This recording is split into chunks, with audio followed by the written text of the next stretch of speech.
Hello students, welcome back to organised knowledge channel. और आज की जो वीडियो है बच्चों, उसमें हम करेंगे वर्कशीट नंबर 1 4 क्लास 10th विषय विज्ञान है। ये वर्कशीट आपके लिए 5 जुलाई 2021 के लिए शेड्यूल की गई है। अब जो ये वर्कशीट आई है बच्चों, ये सब्जेक्ट स्पेसिफिक वर्कशीट आपकी पर्टिकुलर जैसे आपका सिलेबस है उसके अकॉर्डिंग नहीं है। ये जनरल वर्कशीट है, यानी जो आपके बेसिक कॉन्सेप्ट हैं उनको एक तरह से स्ट्रेंथन करने के लिए, उनको अच्छे से ताकि आप उनको समझ सको, उसके लिए ये वर्कशीट अभी शेड्यूल की गई हैं। ठीक है, आपकी सब्जेक्ट की जो वर्कशीट है वो बाद में शेड्यूल की जाएंगी। उससे पहले जो बेसिक नॉलेज आपको होनी चाहिए, साइंस की है, मैथ्स की है, जो बेसिक नॉलेज आपके लिए इम्पोर्टेंट है कॉन्सेप्ट्स को क्लियर करने के लिए, कॉन्सेप्ट्स को समझने के लिए, ठीक है, उसके लिए ये वर्कशीट आपकी शेड्यूल की गई है। सो वर्कशीट शुरू करने से पहले बेटा प्लीज़ चैनल को सब्सक्राइब कर लीजिए, बेल आइकन को भी प्रेस कर लो ताकि आप बच्चों को हर वीडियो की नोटिफिकेशन वो समय से मिलती रहे। सो वर्कशीट शुरू करते हैं। और ये जो वर्कशीट है काफ़ी इंपॉर्टेंट है। अगर आप इस वर्कशीट को अच्छे से करते हो तो आपके जो बेसिक नॉलेज है बेटा वो काफ़ी एनरिच होता है, जिससे आपको जो आपका सब्जेक्ट जो सिलेबस है उसको समझने में काफ़ी हेल्प मिलेगी। 9वीं कक्षा में आपने पढ़ा था ये धन आयन और ऋण आयन के बारे में जाना था। 9th में आपने पढ़ा था धन आयन क्या होते हैं, ऋण आयन क्या होते हैं। इन धन आयनों एवं ऋण आयनों के संयोजन से बने सूत्रों के बारे में हम अध्ययन करेंगे, लेकिन इसका अध्ययन करने के लिए आपको यह जानने की आवश्यकता है कि इन आयनों के प्रतीक और संयोजकता क्या हैं। ठीक है, तो हम धन आयनों ऋण आयनों के जो प्रतीक हैं, संयोजकता है, उनको जानने का प्रयास करेंगे। तो देखिए, सबसे पहले आप जो इम्पोर्टेंट है वो यहाँ पर इंक्लूड किए गए हैं, काफ़ी इम्पोर्टेंट है ये। इससे आपका जो चैप्टर फर्स्ट है केमिकल रिएक्शन वाला, जो रासायनिक अभिक्रिया का है, सेकंड चैप्टर, थर्ड चैप्टर, वहाँ पर आपको काफ़ी हेल्प मिलेगी अगर आप इन सबको याद करते हो अच्छे से। देखिए, हाइड्रोजन है, हाइड्रोजन का संकेत सभी बच्चे जानते हैं H होगा, उसकी संयोजकता क्या होगी, 1 होगी। ठीक है, सिल्वर का संकेत Ag, संयोजकता 1। सोडियम का संकेत होगा Na, संयोजकता 1 होगी। पोटाशियम का संकेत होगा K और संयोजकता आपकी 1 होगी। बेटा ये वर्कशीट आपको अपनी साइंस की कॉपी में ही सॉल्व करनी है, और ये सारी जो संयोजकता है, संकेत हैं, ये आपको अपनी कॉपी में लिखने हैं अच्छे से। ठीक है, और इनको साथ साथ याद भी करना है। नेक्स्ट कॉपर का संकेत क्या होगा, Cu, और संयोजकता होगी +1 एंड +2। इसी तरह मैग्नीशियम, देखिए मैग्नीशियम का संकेत होगा Mg और संयोजकता होगी +2। उसके बाद देखिए नेक्स्ट जिंक है, जिंक का संकेत होगा Zn। आपको बेटा याद रखना है कि जब हम ऐसे संकेत लिखते हैं जिसमें 2 अल्फ़ाबेट हों, उसमें फर्स्ट जो लेटर होता है हमेशा वो कैपिटल होता है और सेकंड लेटर हमेशा स्मॉल रहता है।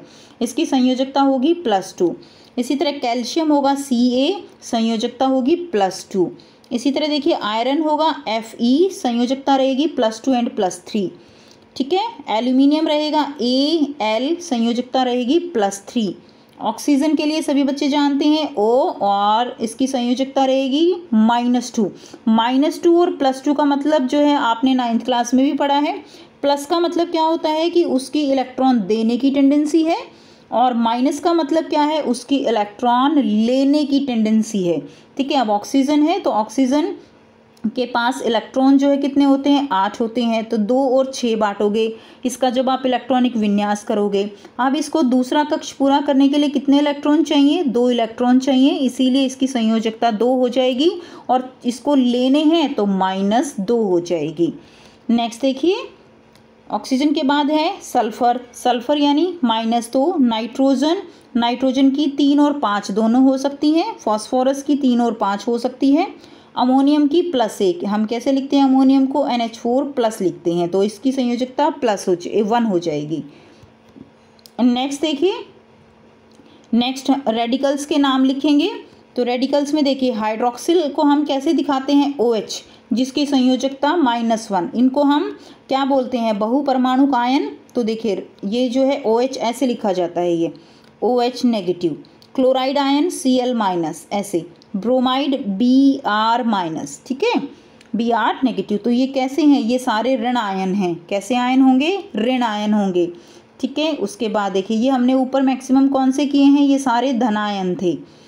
और यहाँ से उसके बाद देखिए आयोडीन हो जाएगा -1, नाइट्रेट है NO3, इसके ऊपर क्या होगा -1 होगा।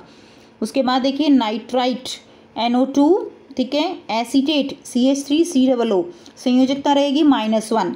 नेक्स्ट देखिए बाइकार्बोनेट यानी हाइड्रोजन कार्बोनेट HCO3 -1, कार्बोनेट रहेगी CO3 -2, ऑक्साइड होगा O -2, सल्फाइड होगा सल्फर -2, नाइट्राइट होगा N, इसकी संयोजकता रहेगी -3, फॉस्फेट होगा PO4 -3, ठीक है।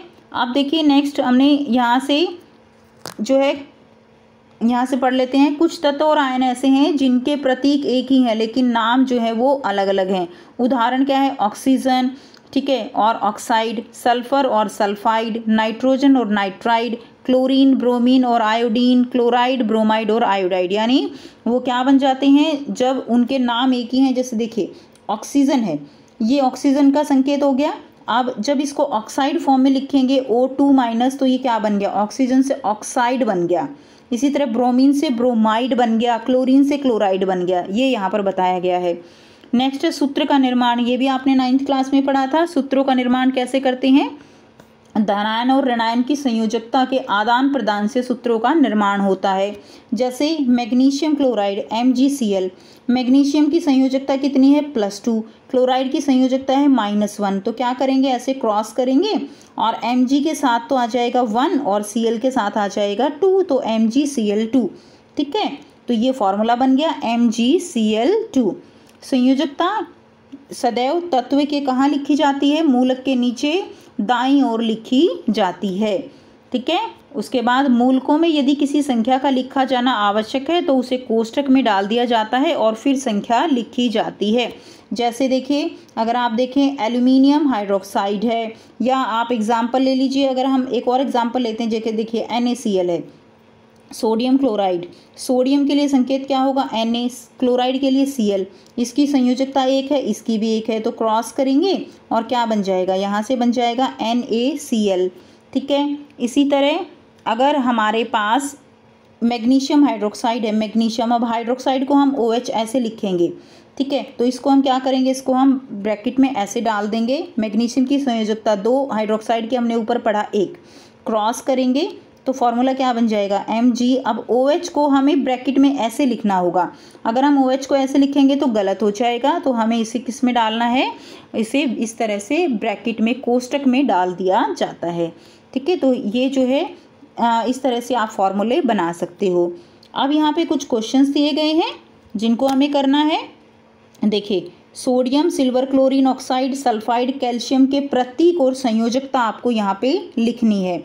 तो यहाँ पे आप लिख सकते हो सोडियम, सोडियम का संकेत क्या होगा Na, और प्रतीक और संयोजकता लिखनी है ना, तो संयोजकता इसकी हो जाएगी 1, ठीक है, +1। उसके बाद है सिल्वर Ag, Ag की हो जाएगी +1। क्लोरीन है, क्लोरीन Cl, इसकी हो जाएगी -1। ऑक्साइड, ऑक्साइड है तो O और इसकी संयोजकता हो जाएगी, प्रतीक लिखना है तो O जो है 2- लिख देंगे, संयोजकता -2 हो जाएगी। उसके बाद है सल्फाइड, यहाँ पे लिख रही हूँ मैं सल्फाइड S2-, तो संयोजकता हो जाएगी, ठीक है, -2। कैल्शियम Ca, कैल्शियम की हो जाएगी +2। ये जो है यहाँ से आप इस तरह से लिख लेंगे, काफ़ी इजी है। नेक्स्ट देखिए सेकंड दिया गया है, अब निम्नलिखित यौगिकों के सूत्र लिखने हैं। सूत्र कैसे लिखेंगे, कैल्शियम कार्बोनेट, तो यौगिकों के सूत्र लिखने हैं, हम लिख रहे हैं यहाँ पे कैल्शियम कार्बोनेट CaCO3, ठीक है। O यहाँ पे कैपिटल आएगा, ध्यान रखिएगा, कैल्शियम है तो C capital A small, CO3। उसके बाद है zinc sulphate, zinc sulphate ZnSO4। Aluminium sulphate, aluminium sulphate Al2SO4 thrice, aluminium sulphate. उसके बाद है सिल्वर क्लोराइड, सिल्वर क्लोराइड है ना AgCl।